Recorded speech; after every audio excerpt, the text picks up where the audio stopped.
మాట్లాడతారు sir. Total information అనేది A to Z ఏమి జరిగింది సురేష్ కొద్దిగా జరిగాడా అని చెప్తాను. ఓకే, చంద్రగిరి స్టేషన్కి వచ్చేస్తాను. తమ్ముడు చంద్రగిరి స్టేషన్కి వెళ్తాను.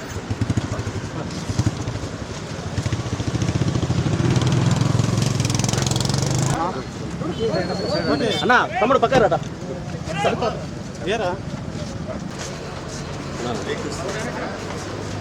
నా కన్నయ్యనా అయ్యో వెనక్కి వస్తే మనం ఉండేదే నలుగురు కూడా ఇంత గోల చేస్తారు. సార్ మనోసారి ఇటు తిరిగింది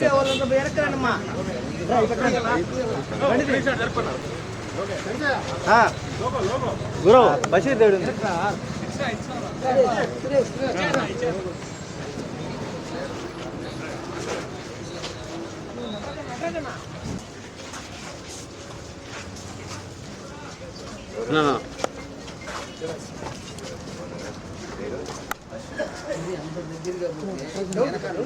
అందరూ మాట్లాడుకోలేకపోతారని తెలుస్తుంది, బయలులో బతుకుతున్నారని తెలుస్తుంది.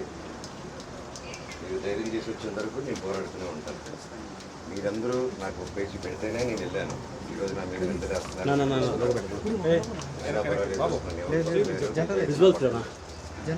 ధైర్యంగా ఉండండి అందరూ. సార్ ఒకసారి రండి ఇక్కడికి. సార్ ఒకసారి ఇక్కడ రండి. ఆయన నమస్కారం.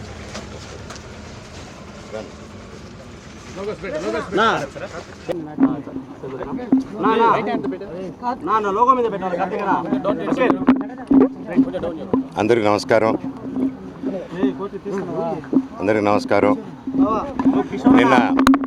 నిన్న నేను రాయచోటికి వెళ్ళడం జరిగింది. రాయచోటికి వెళ్ళి అక్కడ ఒక ఈవెంటు, ఒకరు సినిమా తీసి ఎంతో కష్టపడి సినిమా తీస్తే మన రాయలసీమ ప్రాంతం నుంచి అక్కడ నన్ను మాట్లాడతా. నిన్న వాళ్ళు ఫంక్షన్కి, మూవీ ఫంక్షన్కి నన్ను పిలిస్తే నేను తప్పకుండా వస్తానని చెప్పి రాయచోటికి వెళ్ళడం జరిగింది. వెళ్ళి ఆ రోజంతా నిన్నంతా అక్కడ టైం స్పెండ్ చేసి ఈవినింగ్ ఫంక్షన్ చూసుకొని అక్కడ ఆ ఫంక్షన్లో కూడా నేను మాట్లాడడం జరిగింది, తొక్కుదామని చూస్తున్నారని. ఎందుకురా వీడు ఆడియో ఫంక్షన్కి వచ్చి, ఇది ఒక ట్రైలర్ టీజర్ లాంచ్కి వచ్చి, ఒక మంచి మూవీ ఫంక్షన్కి వచ్చి ఎందుకు ఇది అన్నాడు. ఎందుకన్నానంటే అన్న, నేను అక్కడికి వెళ్ళి ఫంక్షన్కి స్టేజ్ ఎక్కక ముందు నేను ఈ ప్రాంతంలో ఉన్నానని చెప్పి, ఇక్కడ ఎవరైతే మనకు సపోర్ట్గా ఉన్నారో, ఎవరైతే కొంచెం గొంతు విప్పి కొంచెం ముందుకొచ్చి నాకు లెటర్లు పంపించి ఇక్కడ జరిగే అన్యాయాలు చెప్తున్నారో వాళ్ళ మీద దాడులు మొదలుపెట్టారు ఎప్పటి నుంచో. ఆ దాడులు బయటికి చెప్పుకోలేరన్న ఇక్కడ.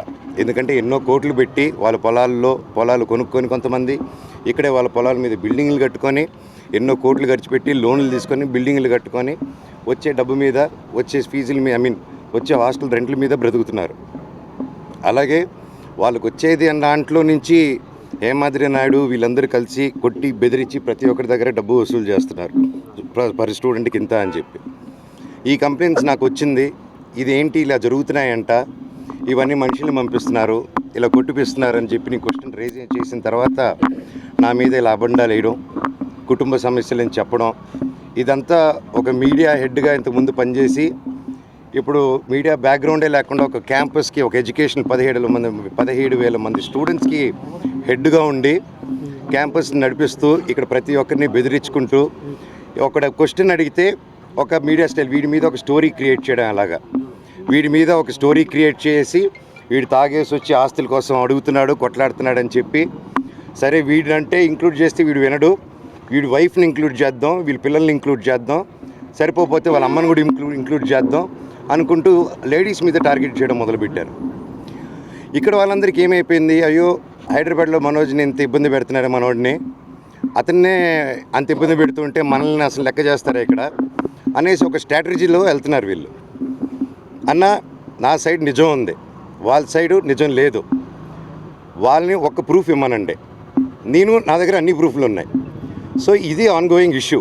ఇది మళ్ళీ చెప్తున్నాను, ఇది ఆస్తి గొడవలు కాదు, ఇది ఆత్మగౌరవంకి పోరాడే ఒక సమస్య. ఇది ప్రతి ఒక్క ఆత్మగౌరవం, ఇక్కడికి వచ్చే ప్రతి ఒక్క పల్లెటూరు మనిషిది, ప్రతి ఒక్క ఊరు మనిషిది, ప్రతి ఒక్క స్టూడెంట్ది, ప్రతి ఒక్కరి ఆత్మగౌరవం.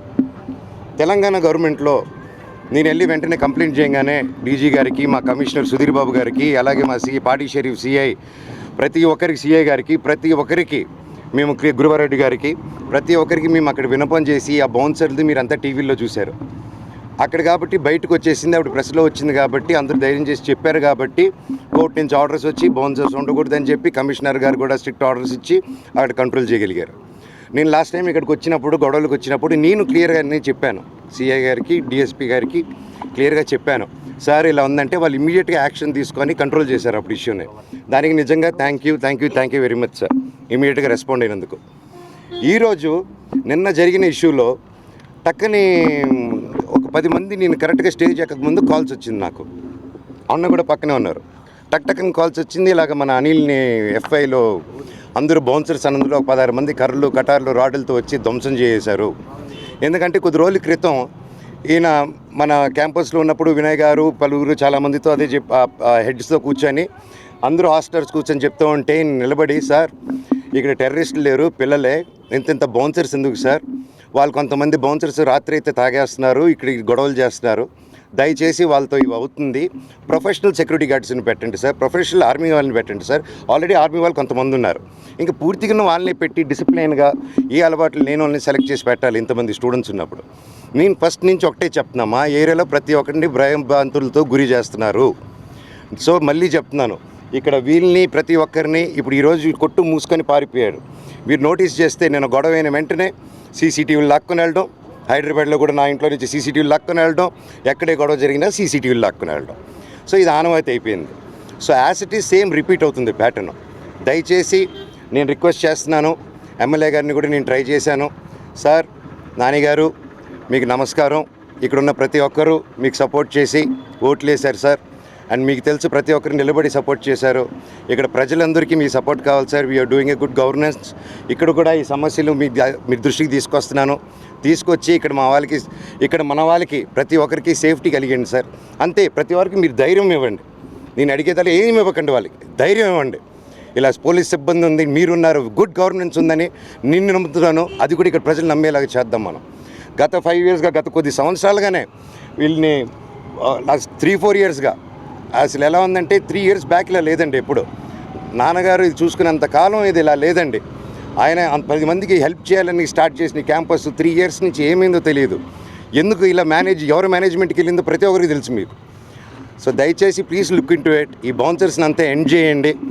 ఇది వీళ్ళకి కూడా దెబ్బలు తగిలింది, ఇప్పుడు ఆయన ప్రాణభయాలతో ఆఫ్ చేసుకొని ఆయన ఎక్కడికో వెళ్ళిపోయాడు. ఆయనకు కూడా ఫోన్స్ వచ్చి బెదిరింపులు జరిగాయి. ఆయన కూడా ఇది కొట్టిన తర్వాత, ఇదంతా అయిన తర్వాత క్యాంపస్లోకి తీసుకెళ్ళి వాళ్ళందరూ బెదిరించారంట. ఇక్కడ కొంతమంది కూడా దెబ్బలు తగిలింది. పిల్లలు కూడా భోంచేస్తున్న పిల్లలు వీళ్ళన్నీ జరిగేటప్పుడు పిల్లల ముందు ఇవన్నీ చేస్తే ఏరియాలో ఇంకెంత భయపడతారండి.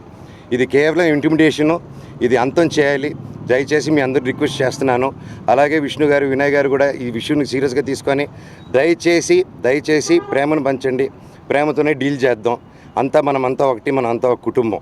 Please, thank you sir. అంటే మీరు మాత్రం ప్రేమను పంచాలంటారు, కానీ ఇక్కడ ఉన్నటువంటి బౌన్సర్లు మాత్రం వచ్చినటువంటి మీడియా వాళ్ళ మీద దాడి చేస్తారు, షాపుల మీద దాడి చేస్తున్నారు. ఇంకా చెప్పాలంటే యూనివర్సిటీలో మాకున్నటువంటి సమాచారం కొద్దిమంది స్టూడెంట్స్ని బెదిరిస్తున్నారని గతంలో కూడా కంప్లైంట్స్ వచ్చాయి, అమ్మాయిల్ని బెదిరిస్తున్నారని వచ్చాయి. మీకు వీడియోస్ కూడా వచ్చాయి కదండి, మీకు ప్రెస్కి వచ్చాయి మీకు వీడియోస్ అని. బౌన్సర్లని ఇక్కడ కొనసాగించాల్సినటువంటి అవసరం ఎవరి వల్ల ఉన్నారు? హేమాద్రి నాయుడు అనేసి మెయిన్ అండి. ఆయన ఇక్కడ వినయ్ మహేష్ గారు ఆధ్వర్యాన్ని వచ్చిన తర్వాతే మళ్ళీ హేమాద్రి నాయుడు మా బంధువు కూడా అవుతాడు. ఆయన లీడర్షిప్లో ఆయన ఇక్కడ అందరిని కొట్టుకుంటూ, ఆయన తిరుపతిలో కూడా హాస్టల్స్ కట్టుకొని ఉన్నాడు ఆయన హ్యాపీగా. అండ్ ప్రతిదీ తెలుసు వాళ్ళు చేసేది. అండ్ ఇక్కడ ఆయన ఆధ్వర్యంలో, వీళ్ళిద్దరు ఆధ్వర్యంలో అందరూ వస్తున్నారు, కర్రలతో కొడుతున్నారు. పోలీస్ కర్రలు ఉంటాయి వాళ్ళ దగ్గర, రోడ్డుల్లోనే ఇక్కడ తిరుగుతారు, అంత దాంకోరు, బయటే ఉంటారు అందరూ. మీరు చూస్తే మీరు ఎక్కడికి వచ్చారు, కాన్సార్కి వచ్చారా, ఎక్కడికి వచ్చారని ఉంటుంటుంది మీకు. అదండి, నేను మిగతాది ఇంకెక్కువ మాట్లాడకూడదు. నేను స్టేషన్కి వెళ్ళి సిఐ గారు, డిఎస్పీ గారు న్యాయం చేస్తారని చెప్పారు. నేను ఇక్కడ భయపడే వాళ్ళందరినీ తోడు తీసుకెళ్తున్నాను, వాళ్ళు తోడుగా వెళ్ళి వాళ్ళే కంప్లైంట్ పెడతా అన్నారు. సో నేను ప్రాసెస్ ప్రకారం వెళ్తానండి. అండ్ సురేష్ గారు, ఈయన కూడా ఇక్కడ హాస్టలర్ అండి, హాస్టల్ ఓనరు. ఈయన పోరాడారు, ఈయన లెటర్ పెట్టారు, అది కలెక్టర్ గారి దగ్గర కూడా వెళ్ళింది. దయచేసి ఒకసారి ఆయనకి వినండి ఏం జరిగిందో ఒకసారి మాట్లాడండి. యాక్చువల్గా చెప్పాలంటే మోహన్ బాబు గారు మాకు దేవుడండి. మేము గత 2 సంవత్సరాల నుండే మాకు సమస్యలు ఉండేది. 2 సంవత్సరాలకు ముందు అయితే మోహన్ బాబు గారు మాకు దేవుడు. నేను బిల్డింగ్ కట్టుకునే టైంలో కూడా డైరెక్ట్గా మోహన్ బాబు గారిని సార్ని కలిసి సార్ కట్టుకుంటున్నానంటే కట్టుకోరా బాగా సంపాదించుకో అని చెప్పారు. కానీ ఈ 2 సంవత్సరాల వ్యవధిలో ఏం జరిగిందో మాకైతే తెలియదు. కానీ మేము అనేక రకాలుగా ఇబ్బంది పడుతున్నాం. కనీసం వాళ్ళ మీద మేము మాట్లాడితే మమ్మల్ని ఎక్కడ చంపేస్తారో అన్నంత భయాలు కూడా మాకున్నాయి. మాకు సెక్యూరిటీ కూడా కల్పించాల్సిందే. మాకు ప్రాణహాని కూడా అని చెప్పుకోవాలి మా పరిస్థితులు. ఇప్పుడు ఎవరు వాళ్ళ మీద బయటపడి ఎవరు చెప్పలేము. అదే చెప్తున్నారు కదా, నిన్న ఇక్కడ కూడా పగలగొట్టేశారు హోటల్ అంతా. బయట వాళ్ళు ఎవరు లేదండి, బయట వాళ్ళు ఎవరు లేరు. అక్కడ వర్క్ చేసే వాళ్ళు ఎవరెవరు ఉంటారు. మనకైతే అందరి పేర్లు మనకేం తెలియదు. వాస్తవంగా లోపల పరిస్థితులు మనకు తెలియవు కదండి. మోహన్ బాబు గారు అయితే చేయించరు, సార్ అయితే చేయించరు. వాళ్ళ దగ్గర ఎవరు చేపిస్తున్నారో మనకు క్లారిటీస్ అయితే మనకు లేవు. అది స్టేషన్లో చెప్తా అంటున్నాడు అన్న, ఎందుకంటే ఆయన నోటితో చెప్పలేరు ఇప్పుడు. అది పరిస్థితి.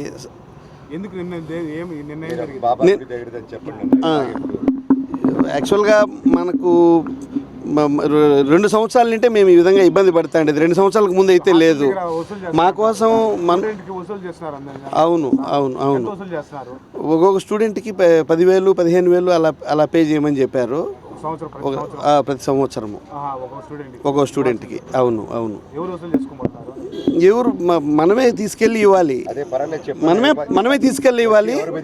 హేమాద్రి నాయుడు మేజర్గా మాకు లేదు తీసుకెళ్ళలేదు.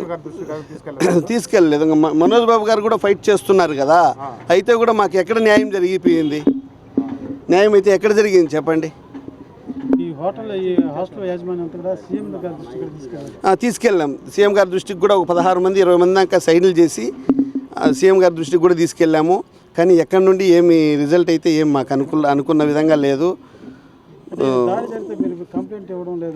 కంప్లైంట్ కాదు సార్, ఇప్పుడు దాడి జరిగిన పర్సన్స్ వాళ్ళు ఎస్కేప్. ఎందుకంటే ఎవరు చెప్పుకోలేరు. ఈరోజు మేము కూడా మా ప్రాణాల మీద ఆశలు వదులుకొని మేము కూడా మీడియా ముందుకు వచ్చాం. ఎంతమంది వచ్చి దాడి చేస్తారు? ఏం జరిగింది? నిన్న యాక్చువల్గా జరిగినప్పుడు ఒక 10-15 మంది వచ్చి మొత్తం పగలగొట్టేశారు అని చెప్పారు. హోటల్ లోపల ఇలా జరిగింది. ఎందుకు గొడవ జరిగింది? యాక్చువల్గా దీని ఓనర్ ఒక గ్లాసు ఏదో టేబుల్ పగిలిపోయిందంట కింద పడి. వాడు ఏదో ఆవేశంలో ఒకవేళ తప్పు మాట్లాడినా కూడా వాడిని మోహన్ బాబు గారు పిలిపించి అక్కడ 4 దెబ్బలు కొట్టి కూడా వదిలేయచ్చు కదా. కానీ వాళ్ళ బతుకును వాళ్ళ భవిష్యత్తును నాశనం చేస్తే ఎంతవరకు అది సమంజసం? అది వాళ్ళ జీవితాలను నాశనం చేసే విధంగా చేయడంలో చేసుకోలేకుండానే ఉన్నాం, చేసుకోలేం కూడా. ఈరోజు ఇంత జరిగింది కదా. ఎవరు ఇప్పుడు కనీసం 10 మంది కొడతా అంటే కూడా ఒక్కరు కూడా బయట వచ్చి చెప్పలేని పరిస్థితి కదా. ఎవరు సపోర్ట్ ఎవరు పోయారు? ఎవరు పోలేం. మేమంతా మాకు బౌన్సర్లు లేరు, మాకు బాడీ గార్డులు లేరు. మా బతుకులు మేము బతకాల. నిద్ర లేచినప్పటి నుండి ఈవినింగ్ వరకు మాకు ఏదో పనులు అవి ఇవి, పిల్లలకు భోజనాలు అవి ఇవి ఉంటాయి. ఆ సైన్లు పెట్టి చెప్పాను. మా హైదరాబాద్ గొడవ అయింది వెంటనే అడిగి విషయం నేను ఎత్తిన వెంటనే అడిగారు, వచ్చి ఏం చేశారు చెప్పండి. తర్వాత అందరి దగ్గర కూడా సైన్లు చేయించుకొని ఎవరు చేయించారు చెప్పండి, ధైర్యంగా చెప్పండి మీరు. అదే హేమాద్రి నాయుడు వీళ్ళంతా కలిసి అందరి దగ్గర చవరాలు చేయించుకొని మేమేం తీసుకోవట్లేదని కూడా అన్ని హాస్టల్ ఓనర్స్ దగ్గర కూడా సైన్లు తీసుకొని మళ్ళీ పేపర్లో పబ్లిష్ చేయడం జరిగింది. ఎవరు? మేము ఆ రోజు రాలేము, ఈరోజు రాలేము. ఈరోజు ఏదో మనోజ్ బాబు వస్తే చూస్తామని వచ్చాము. ఇంకా కానీ జరిగేది మన కళ్ళ ముందర ఇంత జరుగుతూ ఉంటే మనము ఇంకా చెప్పదామని చెప్తున్నాం. బానిసత్వమే. ఆన్ గ్రౌండ్లో వచ్చి మనుషులను కొట్టేది, లీడ్ చేసేది హేమాద్రి నాయుడు. అది clear cut sir. And photographer Mouli అని ఉంటారు. మళ్ళీ ఇంకోరి పేరు రావట్లేదు, చెప్తాను మీకు. వీళ్ళు ముఖ్యంగా అందరు ఎవరిని అడిగినా మీరు డైరెక్ట్గా మొహం మీద కెమెరా పెడితే ఎవరు అడగరు. దయచేసి మీరు హోంవర్క్ చేయండి, కొంచెం మీ స్టింగ్ ఆపరేషన్స్ చేసుకోండి. మీరు చుట్టుపక్కల ఉన్న కనుక్కొని మీరు ఒక్కరు చిన్న రీసెర్చ్ చేయండి. ఆ తర్వాత నేను చెప్పేది తప్ప రైటా. తప్పు చెప్తే ఈ మనోజ్ గారి షర్టు పట్టుకోండి మీరు వచ్చి. థ్యాంక్ యూ అన్న.